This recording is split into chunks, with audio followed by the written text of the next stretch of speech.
తెలియపరిచాడు.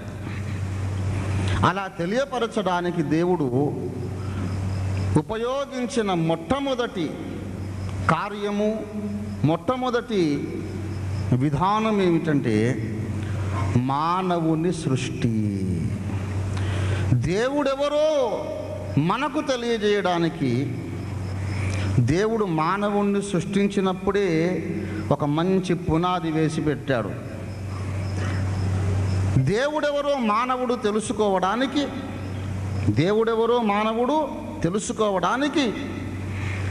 మానవుని అంతర్గత నిర్మాణము, మానవుని సృష్టిలోనే దేవుడు ఒక మంచి అనుకూలత కల్పించాడు.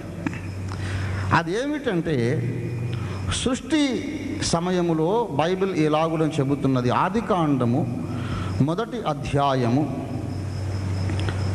దయచేసి 27వ వచనం చూడండి. దేవుడు తన స్వరూపమందు నరుని సృజించెను, దేవుని స్వరూపమందు వానిని సృజించెను. అంతకుముందు 26వ వచనం కూడా చదవండి. దేవుడు మన స్వరూపమందు మన పోలిక చొప్పున నరులను చేయుదము అనుకున్నాడు. ప్రియులారా, మీరు మా నాన్నగారిని చూడలేరు, కానీ అనుకున్నారనుకోండి, మా నాన్నగారు ఎలాగ ఉంటారో పాపం, మరి ఓఫీర్ గారు బాగానే వాక్యం మాట్లాడుతున్నాడు, నాన్నగారు ఎలాగ ఉండేవాడు అని ఎవరికైనా అనుమానం వచ్చిందనుకోండి, ఒక మాట అంట, మా నాన్న అంతా నాలాగా ఉండేవాడండి అంటాను అనుకోండి. ఆయన కూర్చున్న ఫోటోలు లేవు, ఇప్పుడు ఏమీ లేవు అనుకోండి, మా నాన్న నాలాగే ఉంటాడు, నేను పెద్దవాడిని అయ్యే కొద్దీ, వయసు వస్తున్న కొద్దీ అంతా మా నాన్నలాగా తయారవుతున్నానట మా మేనత్తలు, మా బాబాయిలు చెబుతున్నారు. I look exactly almost like my father అన్నప్పుడు నన్ను చూసి మీరు మా నాన్నగారి ముఖాన్ని ఊహించుకోగలుగుతారు. అలాగే దేవుడు మనిషిని తన పోలికలో సృష్టించాడని బైబిల్ చెబుతోంది. అంటే మనిషిని మనం అర్థం చేసుకుంటే ఆ దేవుణ్ణి మనం అర్థం చేసుకోగలం. ప్రియులారా, మానవునికి దేవునికి ఉన్నటువంటి పోలిక అనేది బైబిల్ను మధించి పరిశోధించినప్పుడు 3 రకములుగా పోలిక మనకు కనిపిస్తోంది. ప్రప్రథమముగా మీకు వచ్చే ప్రశ్నలకు నేను ముందే సమాధానం చెబుతాను. నా పరిశుద్ధ దేవుని గురించిన జ్ఞానం అనే గ్రంథాన్ని సోదరులు ముందే చదివి ఉన్నారు. మిత్రులు, మీరు అడగబోయే ప్రశ్న ముందే నేను లేవనెత్తి సమాధానం చెప్పడం నాకు అలవాటు, ఎందుకంటే టైం సేవింగ్ అవుతుంది అంతే, అంతకంటే వేరే ఉద్దేశం లేదు. మళ్ళీ ఒకవేళ ఇందులో మీకు ఏమైనా ప్రశ్నలు మిగిలితే మళ్ళీ రెండవసారి మళ్ళీ చెప్తాను. ప్రియులారా, 3 విధములుగా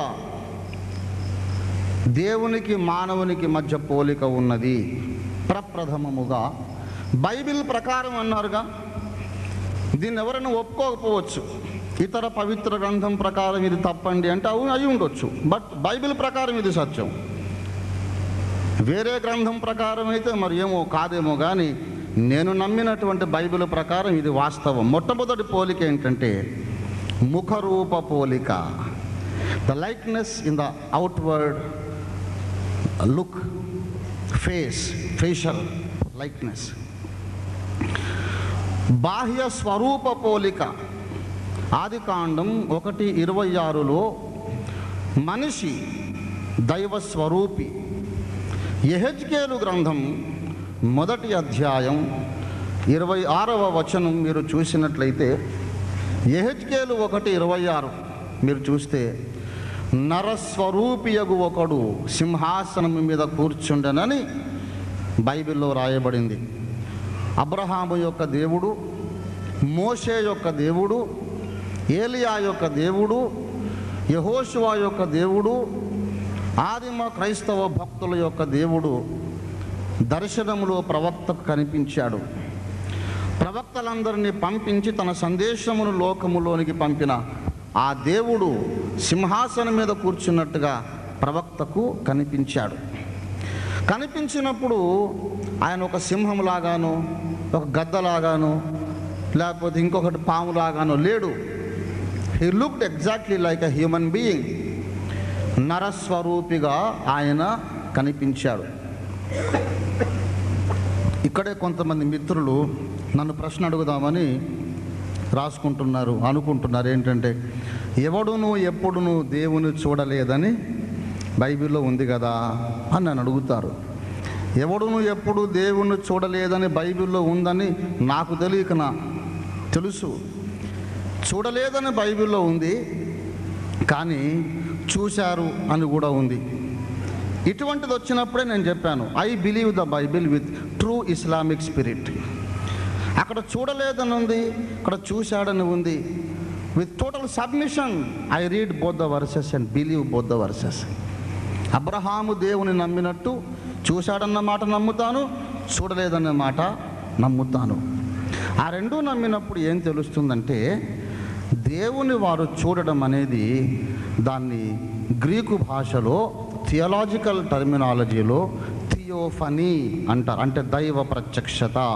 యోహాను సువార్త 1వ అధ్యాయము 18వ వచనం, ఎవడునూ ఎప్పుడైనాను దేవుని చూడలేదు, తండ్రి రొమ్మున ఉన్న అద్వితీయ కుమారుడే ఆయనను బయలుపరచెను, ఆయన ప్రత్యక్షపరచెను.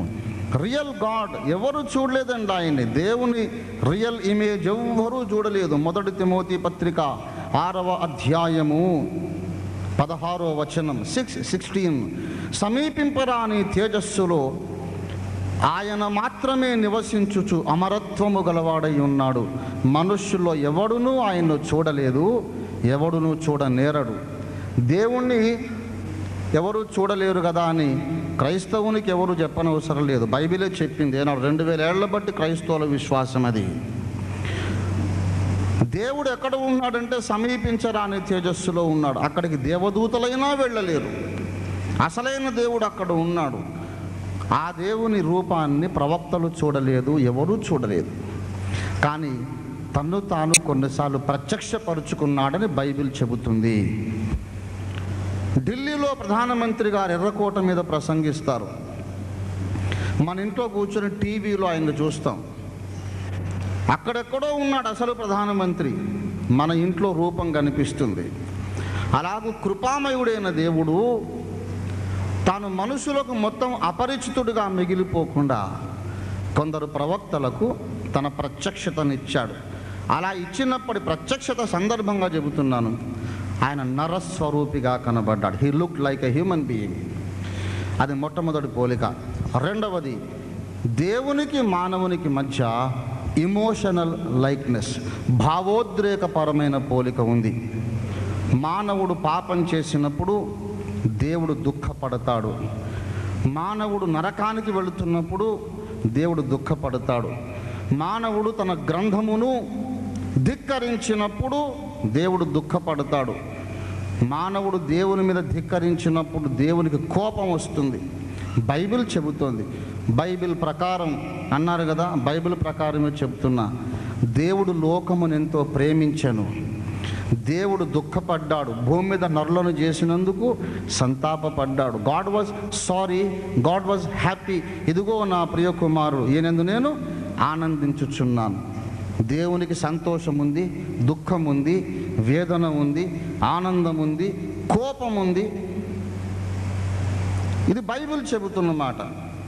మరి నేను ఒప్పుకోనండి, బైబిల్ దేవునికి భావోద్రేకాలు ఉండవు కదా అంటే నేనేం చేయలేను. బైబిల్ చెబుతున్న మాట చెప్పడమే నాకు సాధ్యం. కానీ బైబిల్లో ఉన్న వాటితో ఎవరైనా విభేదిస్తే వారితో నాకు వాదం లేదు. Because I believe the Bible. I do not really bother if you don't believe the Bible. Bible ప్రకారం చర్చించడానికి కూర్చున్నాం. దేవునికి ఎమోషన్స్ ఉన్నాయి. దేవుడు దుఃఖపడతాడు, సంతోషిస్తాడు, ప్రేమిస్తాడు, కొన్నిటిని ద్వేషిస్తాడు కూడా. యెహోవాకు హేయమైనవి 6 కలవు, 7ను దేవునికి అసహ్యములు. గర్వ హృదయము, అబద్ధములాడే నాలుక దేవునికి అసహ్యం. We hate certain things, God will hate certain things. ఇది రెండవది. మూడవది ఏంటంటే, మానవుని లోపల 3 విభాగములు ఉన్నవి. ఇది అసలు సంగతి. ఏనాటికైనా అసలు దేవుడు ఎటువంటి వాడు, సృష్టికర్త అయిన దేవుడు ఎటువంటి వాడు అని ఒక గుర్రం ప్రశ్నించదు, ఒక గాడిద ప్రశ్నించదు, ఒక కోడి ప్రశ్నించదు, ఒక చేప ప్రశ్నించదు. కానీ నరుడు ప్రశ్నిస్తాడు. అందుకే దేవుడు మానవుణ్ణి చేసేటప్పుడే ఒక పునాది వేసుకున్నాడు. వీడు అడిగినప్పుడు ఈ జవాబు చెప్దామని. దేవుడు ఎలాంటి వాడో నీకు తెలియాలంటే, నా కుమారుడా, నిన్ను నీవు చూసుకో. నీవెటువంటి వాడవో నేనటువంటి వాడనే. మానవుణ్ణి దేవుడు త్రిత్వముగా చేశాడు. మొదటి తెస్సలోనిక పత్రిక 5వ అధ్యాయము 23